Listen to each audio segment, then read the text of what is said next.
On December 13th, Dave Astor penned a literary version of Clement Clark Moore's famous poem, A Visit from St. Nicholas. I am beyond thrilled that Dave gave his permission for me to recite his rendition. It is a perfect way to celebrate the days between Christmas and New Year's, because he reminds us that we have the gifts of literacy and books. Please join me in reciting "'Twas the Right Before Christmas," and that right is spelled W-R-I-T-E. This is Dave Astor's literary version of Clement Clark Moore's famous poem, A Visit from St. Nicholas. 'Twas 12 days before Christmas, and all through the nook few things are more stirring than reading a book.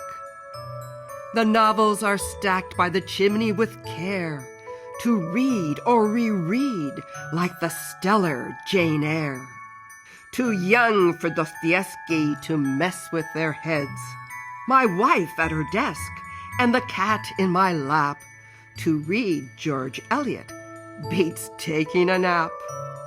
Then outside the window there arose such a clatter, as if Jack Reacher had made all the bad guys scatter. To that window I raced, I did not totter, as fast as Voldemort chased Harry Potter.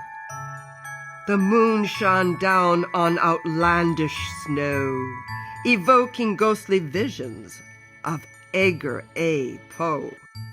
When what to my wandering eyes' insistence appeared Ruth the librarian and 8 assistants. Ruth read Tolstoy's novel so lively and quick, I knew in a moment she wasn't Saint Nick. Her book faves came faster than Zadie Smith quips. She laughed and she shouted and said with her lips, "Now Hobbit, now Huck Finn, now Rob Roy and Moby, on Zora, on Leanne, on Jumba and Tony, to the top of to read lists, bestsellers list too. Whether dead or alive, they belong in your queue."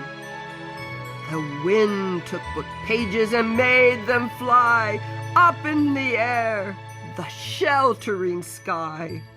On top of the house the library team rose, their cart full of fiction, remarkable prose. And then, in a twinkling, I heard on the roof, "Colette's Claudine at school is such a fun goof." As I drew in my head and spun all around, down the chimney plunged Ruth, not Ezra Pound. Sue Grafton mysteries that had come in the mail, Stephen King novels streaked with ashes and hail. Even more books than Ruth had flung on her back, including The Scarlet Letter in a big Nat pack. Those books, how they twinkled. The titles, so many.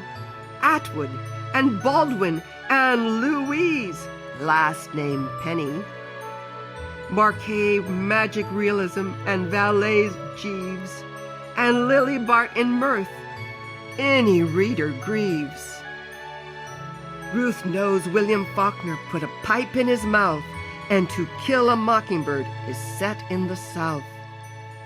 And Winnie the Pooh has a little round belly, and Don Quixote lived before Mary Shelley.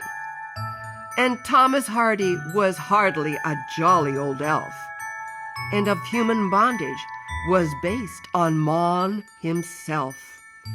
But don't read Agatha Christie prior to bed, to avoid waking up feeling nothing but dread.